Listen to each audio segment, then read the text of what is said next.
নমস্কার বন্ধুরা, good morning. আমি পিউ। আমার আরও একটি ঝলমলে ব্লগে তোমাদের অনেক অনেক ওয়েলকাম। তো বন্ধুরা, কেমন আছো? আশা করছি সবাই ভালো আছো, সুস্থ আছো, আর আমরাও কিন্তু হেব্বি রয়েছি।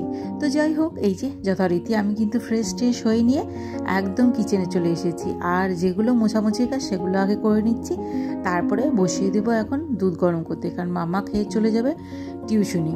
তো এই যে বসিয়ে দিলাম। আর আজকের দিনটি হচ্ছে শনিবার। তো যেহেতু মামার পরীক্ষা চলছে, সেহেতু আর কি মামাকে শনি রবিবার পড়তে যেতে হচ্ছে।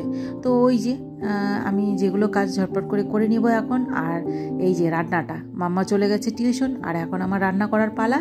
এই যে 3টে রয়েছে হচ্ছে চিতল মাছ, সেটা একটু ঝোল করব। আর এইদিকে পনির দিয়ে মুগ ডাল হচ্ছে। পনিরটা অনেকটাই পনির নিয়ে এসেছিলো কালকে আর মামার জন্য। তো ওই যে মামার জন্য পনির এনেছিল, আমি রেখে দিয়েছিলাম একটু, তাই জন্য ভাবলাম যে আজকে তাহলে পনির দিয়ে ডাল করি। পনির দিয়ে ডাল অনেকদিন থেকে খাওয়াচ্ছে না, আর আমার ভীষণ ভালো লাগে পনির দিয়ে ডাল, মুগ ডালটা। তো ওই যে ওটাই করছিলাম আর কি। তারপরে টুকটুক করে যেটা যেটা বাসন হচ্ছিল মেজে নিচ্ছিলাম। সকালের খাবার দাবার এখনও হয়নি। এই যে মা আর মেয়ে মিলে বসে গেছে সকালে খাবার খেতে। রুটি করেছি সকালে খাবার, মা খাচ্ছে দুধ দিয়ে, আর মেয়ে খাচ্ছে হচ্ছে তরকারি দিয়ে, না সরি তরকারি না, দুধ পাউডার দিয়ে খাচ্ছে ও। আমি কিন্তু এখনও খাইনি বন্ধুরা। তো আমি তো এত সকাল সকাল খাই না, আমি তো জানোই তোমরা, আমি একটু 12টা সাড়ে 12টা না বাজলে আমার খেতে ইচ্ছা হয় না।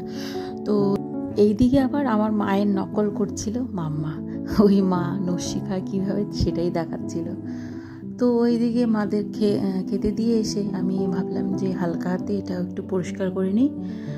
তো এই যে এগুলো রোজ দিন পরিষ্কার না করে না দেখতেও বাজে লাগে, আর রোজ দিন করাটাই ভালো। দেখো এইসব জিনিসগুলো রান্না করলে সব ছড়িয়ে ছিটিয়ে যায়, পরিষ্কার পরিচ্ছন্ন থাকলে ভালো লাগে। তো যেটা আর কি প্রত্যেকদিন করে থাকি। আর এই বড় বড় কাপগুলোতে আমি সচরাচর চা খেয়ে থাকি, কারণ মামার পাপাও খায় না, আর মামা তো খাই না। মামা খেলেও তোমরা দেখোই বাটিতে খায়ও। তো এই যে ইদানিং আমি এই কাপটাতে শুরু করেছি খাওয়া, এই হোয়াইট কালারের কাপটায়।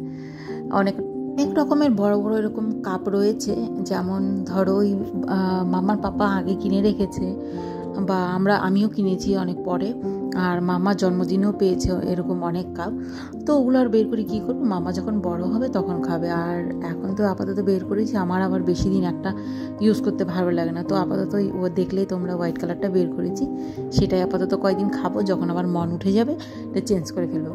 তো যাই হোক, যথারীতি আমি এদিকে কিন্তু ছটপট করে পরিষ্কার করে নিচ্ছিলাম, আর মাম্মা যেন বাড়িতে কী বলছিল ওই একটু হাসাহাসি করছিলাম। তো এইদিকে সব কিছুই পরিষ্কার, বাসন টাসনগুলো আগেই মেজে নিয়েছিলাম।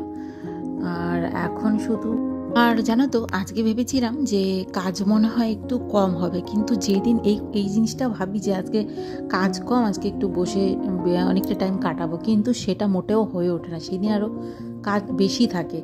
আর এই যে মিনি ডাস্টবিনের যে নোংরাগুলো সেটা বাইরে গিয়ে ফেলে দিয়ে আসবো, এখন প্লাস্টিক করে নিয়ে যাচ্ছি। আর সব পরিষ্কার পরিচ্ছন্ন করে নিলাম ওই জন্য। তারপরে যাব ঘরটা গোছাতে, ঘরটা গোছানো হয়নি। এই যে ঘরে চলে এলাম বন্ধুরা। আর চলো ঝটপট করে একটু ঘরটা গুছিয়ে নিই, আর ঘরটা অগোছালো থাকলে তো মোটেও ভালো লাগে না। আর আমার একটা কি বলো তো, স্নান দান করে এসে না আমার ঘর অগোছালো বা ওই পা ফেললে পরে পায়ে বালি বালি একদম পছন্দ হয় না। তাই আর কি স্নান করার আগে না সব পরিষ্কার পরিচ্ছন্ন করেই একবারে যাই। আর তোমরা ঢাকির আওয়াজ পাচ্ছ কি না জানি না, আমাদের পাশে না পুজো হচ্ছে, কালী পুজো। তো এই যে আমি ঘরটা পরিষ্কার করে নিলাম, এখন একটু ঝাড়ু দিয়ে দিব। ঝাড়ু দিয়ে ঘর তোমার মুছিনি এখনও পর্যন্ত, মুছে গিয়ে আমি যাব স্নান করতে। মা অলরেডি, আর বন্ধুরা মায়ের গরম জলটাও বসিয়ে দিয়েছি, যেটা মা স্নান করবে, তারপরেই মামাকে করাবো। আর তার আগে আর কি ওরা বাইরে হাঁটাহাঁটি করছে, তাই জন্য আমি ঝটপট করে ভাবলাম এই কাজগুলো করে নিই। ওই ঝাড়ঝাটাও দিয়ে দিচ্ছি, আর মুছে নেওয়ার পালা এখন শুধু মুছে নেব, তারপরে আর কি মামাকে স্নান করিয়ে দেবো। মা চলে যাবে স্নান করতে তার আগে। তো এই যে মা চলে গেছে স্নান করতে, তো এখন মা পুজো দিবে, তাই ভাবলাম যে জামা কাপড়গুলো আমি মিলিয়ে দিই, আমাকে বাইরে দিয়ে দাও বালতিতে। তো এই যে আমি মেলে দিলাম মার শাড়ি টাড়িগুলো। আর ওই যে দেখতে পাচ্ছ বালিশগুলো রোদে রেখেছি। বালিশগুলো রোদে থাকলে না আমার খুব ভালো লাগে ওগুলো মাথা দিতে। আর মামা যেহেতু ননস্টপ পাড়াতেই থাকে, বিছানায় থাকে, তো আর সবসময় পাড়াতে থাকে, আমার খুব ঘাড়ে ব্যথা হয় জানো তো। বালিশ পাড়ালে। তো আমি রোজ দিনই এরকম করে গরম দিই, আর গরমের দিনও আমি এরকম করে গরম দিই। সবাই যদিও হাসাহাসি করে দেখলে, তো তাও আমি দিই, কারণ আমার তো অসুবিধা হয়, বলো কে কী বললো, কে হাসাহাসি করে সেটা দেখলে তার আমার চলবে না, আমার যেটা ভালো হবে সেটাই আমার করতে হবে। তো ওই আর কি আমি এরকম করে রোদ দিই। তো চলো জামা কাপড় রোদ দেওয়া হয়ে গেল বন্ধুরা। তো বন্ধুরা এখন যাব ঘরে, আর ঘরে গিয়ে মাম্মাকে স্নান করাবো, তার আগে ঘরটা ভালো করে মুছে নেবো। আর এইদিকে মাম্মা দেখো পা দুলিয়ে দিলে কীভাবে টিভি দেখছে। তো ওই আর কি, তারপরে আর কি আমি ফ্রেশ হব। তারপরে এদিকে চলে এলাম কিচেনটা আগে মুছে রেখেছিলাম, আর এখন আমি ঝটপট করে মুছে নিচ্ছি।